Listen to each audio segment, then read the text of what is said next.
D'abord, merci pour l'invitation de ce soir. Donc, on m'avait demandé de parler à partir de ce thème-là, toi le ressusciter, reste avec nous et fait germer en nous des signes d'espérance, non?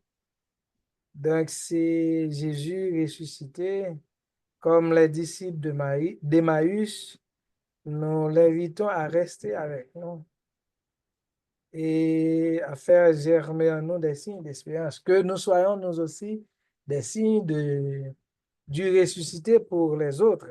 C'est-à-dire Jésus ressuscité dans notre vie nous invite à être des ressuscités pour les autres. Donc, c'est parler d'espérance aujourd'hui et surtout en Haïti peut sembler insensé lorsque les institutions s'effondrent, lorsque les systèmes éducatifs et de santé se délabrent, lorsque la violence devient une réalité quotidienne et que l'infrastructure du pays semble en ruine, l'espérance pourrait paraître comme un luxe inutile ou un déni de la réalité. Et pourtant, c'est précisément dans cette obscurité que l'espérance trouve sa place la plus forte. Car, comme le dit l'apôtre Paul dans son épître aux Romains, l'espérance ne déçoit pas. L'espérance chrétienne, loin d'être une illusion, est une lumière obstinée qui refuse de s'éteindre, même dans les ténèbres les plus profondes. Elle est cette force intérieure qui persiste et qui, par sa présence même, défie le désespoir. L'espérance est cette force intérieure qui persiste et qui, par sa présence même, défie le désespoir. Dans le silence des rues désertes, dans dans les regards perdus des enfants déplacés, dans le courage des enseignants qui travaillent sans salaire, dans la fidélité des prêtres, des laïcs et des religieuses et des religieux qui restent fidèles auprès du peuple, l'espérance surgit. Fragile mais réelle. Le Christ ressuscite. Fragile mais réelle. Une espérance chrétienne enracinée dans la foi au ressuscité qui marche avec nous, même quand nous ne le reconnaissons pas, et qui nous appelle à ne pas céder à la fatalité. C'est un ressuscité qui nous invite à faire la route avec lui, qui nous invite à Galilée, là où tout a commencé, c'est-à-dire dans la réalité quotidienne. Ressuscité, le ressuscité fondement de l'espérance chrétienne. L'espérance chrétienne ne se fonde pas sur des rêves ou des aspirations humaines éphémères, c'est-à-dire passagères, mais sur une réalité historique et transcendante, la résurrection de Jésus-Christ. Ce mystère central de la foi chrétienne n'est pas simplement un événement religieux isolé, mais le fondement même de notre espérance. La résurrection est le fondement même de notre espérance. La résurrection annonce une nouvelle vision du monde et de l'humanité, une victoire définitive de la mort, une victoire définitive sur la mort, le péché et l'injustice. La résurrection de Jésus est l'événement central de notre foi. L'apôtre Paul nous le rappelle avec force dans sa première lettre aux Corinthiens. Si le Christ n'est pas ressuscité, notre prédication est vide et notre foi aussi est vide. 1 Corinthiens chapitre 15, verset 14. Ce n'est pas une simple histoire consolante, mais une victoire radicale sur tous ceux qui tentent de détruire la vie. Une victoire sur la mort, sur le mal et sur l'injustice. Dans l'acte de la résurrection, Dieu manifeste que rien, ni même la mort elle-même, ne peut avoir le dernier mot. Ainsi, croire en la résurrection n'est pas fuir la réalité de souffrance, mais refuser que la souffrance et la mort est le dernier mot. C'est proclamer que, même au cœur des ténèbres les plus profondes, une vie nouvelle peut éclore, que les tombeaux, même ceux de nos sociétés, peuvent s'ouvrir, que les pierres de la haine peuvent rouler, de la guerre peuvent rouler, de l'injustice peuvent rouler. C'est le message de l'Évangile. Pourquoi cherchez-vous parmi les morts celui qui est vivant? Nous dit Luc, chapitre 24, verset 5. La résurrection de Jésus nous ouvre à une espérance vivante qui ne se contente pas d'attendre passivement la fin du mal, mais qui invite à la transformation active de nos vies et de nos sociétés. L'épisode des disciples d'Emmaüs, rapporté dans l'évangile de Luc, chapitre 24, verset 13 à 35, est particulièrement évocateur dans notre contexte, comme personne, comme haïtien, dans notre contexte du monde même. Ces disciples sont des témoins de la déception et du désespoir, tout comme le sont de nombreux haïtiens et haïtiennes. Aujourd'hui, en marchant sur la route d'Emmaüs, ils expriment leur douleur en disant « Nous espérions », c'est-à-dire dans le passé. Ce cri de désespoir résonne profondément dans notre cœur. Nous, Haïtiens, aujourd'hui, nous t'ayons espoir. La situation de violence, d'instabilité et de pauvreté dans laquelle nous vivons semble avoir réduit nos espérances en néant. Cependant, Jésus s'approche, il marche avec eux, il les écoute et illumine leur histoire. Il ne leur impose pas une solution rapide, mais les accompagne dans leur souffrance. Il fait route avec eux dans leurs doutes. Ce n'est qu'au moment où ils rompent le pain qu'ils reconnaissent sa présence, qu'ils prennent conscience qu'il est là, vivant parmi eux. Le Christ ressuscité ne se montre pas toujours de manière éclatante, mais il est toujours présent dans l'intimité des moments de souffrance et de fragilité. Il ne se contente pas de les consoler de loin, mais il se fait leur compagnon de route. Aujourd'hui encore, dans nos rues dévastées, sur nos chemins brisés, le ressuscité marche avec nous. Il nous accompagne dans nos luttes, il éclaire nos pensées, il réchauffe nos cœurs fatigués. Il nous rappelle que même lorsque tout semble plongé dans les ténèbres, la lumière brille encore. Il est l'espérance incarnée qui, de l'intérieur de nos vies brisées, offre la possibilité de reconstruire, de renaître. Nous, peuple haïtien, nous, aujourd'hui, nous sommes un peuple marqué par des siècles de souffrance. L'esclavage, les luttes pour la liberté, les catastrophes naturelles, le kidnapping, la violence des gangs, la pauvreté extrême et les crises politiques interminables. Pourtant, l'espérance reste vivante. Dans les pires moments, elle se manifeste comme une lumière têtue, une résistance obstinée face à l'adversité. L'histoire de notre Haïti est faite de cycles de souffrance et de résilience. Le pays a connu des tremblements de terre dévastateurs, des inondations et des sécheresses prolongées.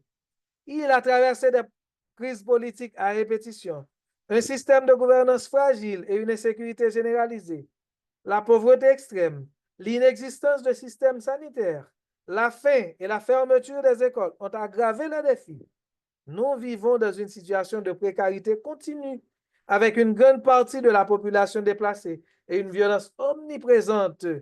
Cependant, ce peuple ne se laisse pas écraser. Il prie, il chante, il espère encore. D'où la raison de notre présence ici ce soir. Comme l'a affirmé Monseigneur Joseph Gautran d'Écosse, dimanche, Pâques va arriver et le pays va ressusciter. Ce n'est pas de l'optimisme naïf, mais une prophétie, une foi profonde en la capacité de Dieu à redonner vie même aux nations les plus écrasées. La résurrection du Christ nous rappelle que dans les moments les plus sombres, une nouvelle vie est possible. Le Christ, en tant que ressuscité, est celui qui peut restaurer les nations, tout comme il restaure nos vies individuelles. Aujourd'hui, en Haïti, espérer est une est un acte de résistance. Et je répète cela. Aujourd'hui, en Haïti, espérer est un acte de résistance. C'est dire non à la fatalité et à la résignation. C'est affirmer que chaque vie compte, que chaque acte de solidarité est une victoire sur le mal. Comme l'écrivait le théologien Jürgen Moltmann, ceux qui espèrent peuvent transformer la réalité. Donc, nous qui espérons, nous pouvons transformer la réalité. Espérer en Haïti, c'est croire que la vie, même dans les pires conditions, peut trouver un chemin pour éclore. C'est, comme le dit le proverbe créole, l'espoir fait vivre, l'espérance fait vivre. Cette espérance nourrit l'âme et le cœur. Elle permet de tenir debout, même quand tout vacille. L'espérance haïtienne, dans son enracinement profond dans la foi chrétienne, est une résistance active. Est une résistance active. Elle est un cri de lutte, un refus de la résignation. Elle s'exprime dans des gestes de solidarité concrets, dans la prière, dans l'engagement pour la justice. Elle est une semence de résurrection qui se manifeste dans les plus petites actions quotidiennes.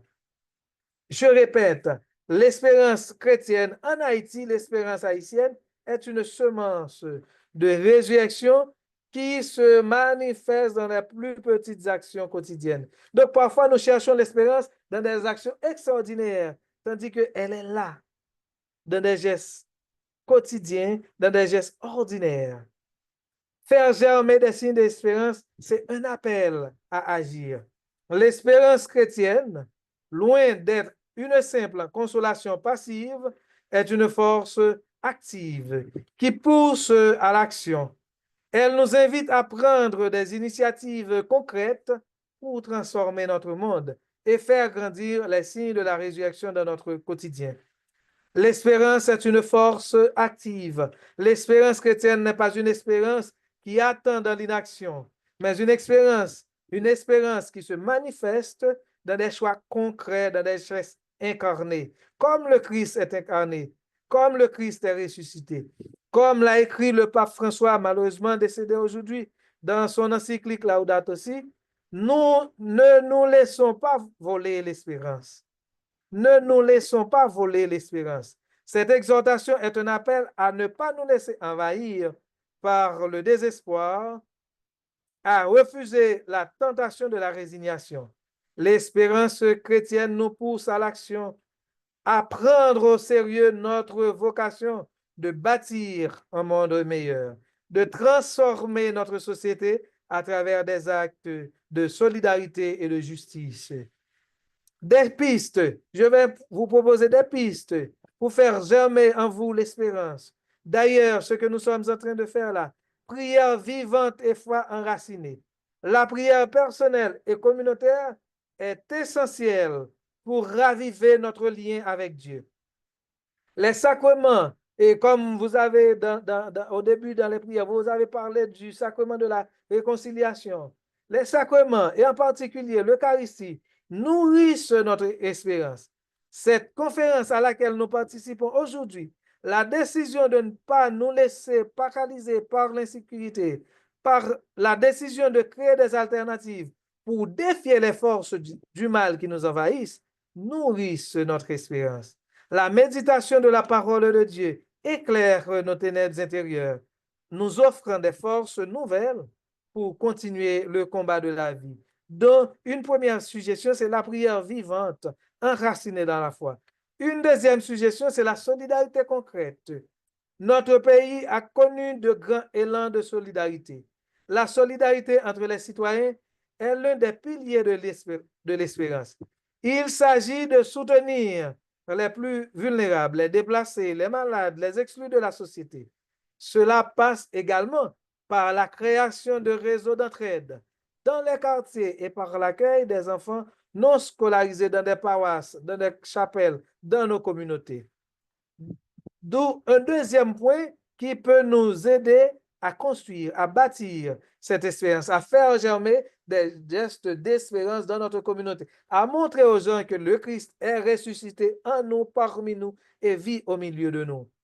Troisième pilier, ou bien troisième suggestion, c'est engagement pour la justice et la paix.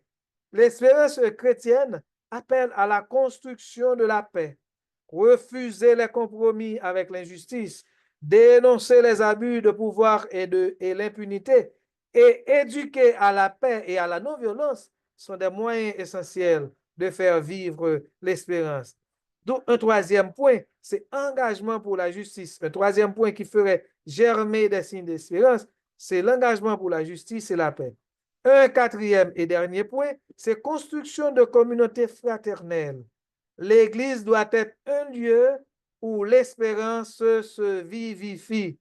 Cela implique de renforcer les groupes de prière, d'encourager les mouvements de jeunesse et de favoriser le dialogue intergénérationnel. La consolidation des acquis de la communauté de Santa Rita, de Sainte Rita par exemple, la consolidation des groupes d'entraide sont des signes d'espérance que nous devons nourrir chaque jour. Donc, je vous ai proposé environ 4 gestes bien simples, mais qui peuvent faire germer des signes d'espérance. D'abord, la prière vivante et enracinée dans la foi, la solidarité concrète, l'enseignement ou bien l'engagement pour la paix et la justice, et quatrièmement, construction de communautés fraternelles.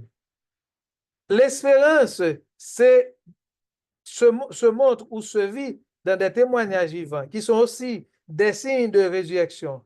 Partout dans notre pays, des signes de résurrection apparaissent, des témoignages vivants de cette espérance active, des jeunes qui refusent de rejoindre les gangs et qui s'organisent pour apprendre, partager et reconstruire, des femmes qui, malgré la faim, fondent des groupements pour nourrir les autres, des agriculteurs qui, après chaque cyclone, continuent à replanter la terre, assurant ainsi un avenir pour les générations à venir.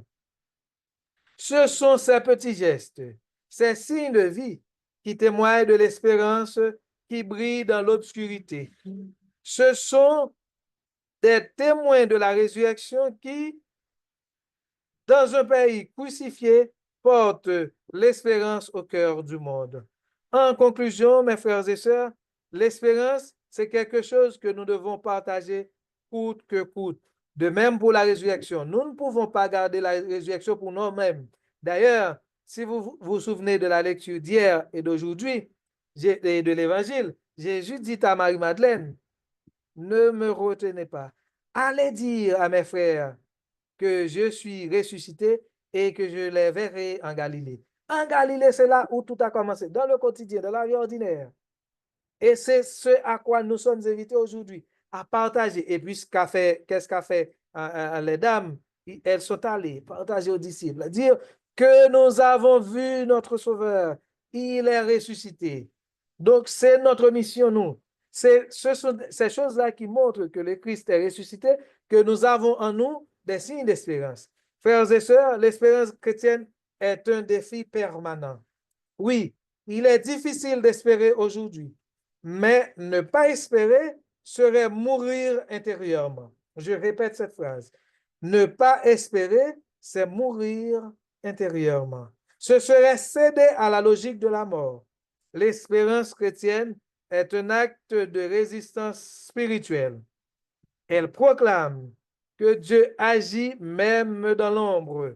Elle affirme que le Christ est vivant et qu'il marche avec nous et qu'il est dans nos rues, parmi nous, même lorsque nous ne le reconnaissons pas. Alors, frères et sœurs, prions ensemble en disant, toi, le ressuscité, reste avec nous. Reste avec nous, avec les enfants qui ne peuvent plus aller à l'école.